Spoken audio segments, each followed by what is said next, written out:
Yusuf Nazir died in November 2022, just 8 days after being seen at Rotherham Hospital and sent home with antibiotics. Today, an independent report has concluded he was repeatedly failed by the health service. A warning: this report from our health correspondent Ashish Joshi contains Yusuf's mother's distressing account of desperately trying to get her son treatment. He was the baby of the house. There's no words to describe, to even begin to describe, what the loss is for us. Yusuf's death certificate says he died from respiratory failure, pneumonia and tonsillitis.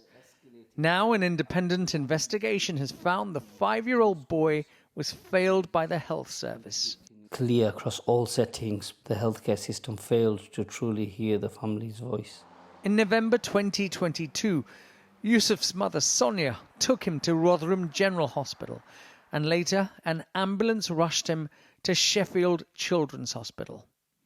This is the first time Soniya has told her story.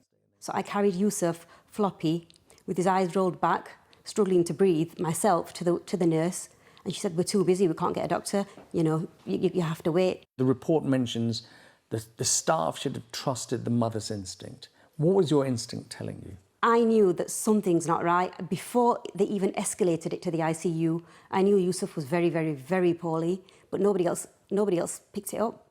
The report identified a series of failings over the week Yusuf was sick.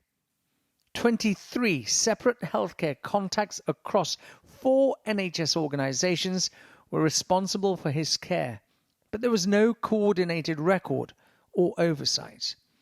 The clinical assessments that were made were inconsistent and led to difficulties in comparing his condition over time. And routine care prior to his crisis was marked by a wait-and-see approach that failed to preempt worsening conditions. And staff also used an outdated cannula method, which failed to give Yusuf potentially life-saving drugs. Until the cannula burst and the whole bed was full of his medication and blood on the morning he went to the ICU. So the whole weekend he never got medication. So he would have been in pain? And he would have been in pain. He wouldn't get any better if he's not getting the medication. No. And I think that's the reason Yusuf's not here anymore. The investigation has made national recommendations, including consultant-led oversight on weekends and giving parents visibility of their child's medical records. NHS England has told Sky News it will be taking forward the report's recommendations to ensure continuing improvements in patient safety and care for children. If they don't change, there's going to be another child, another mother sat here telling you the same story again. The family's fight is not over.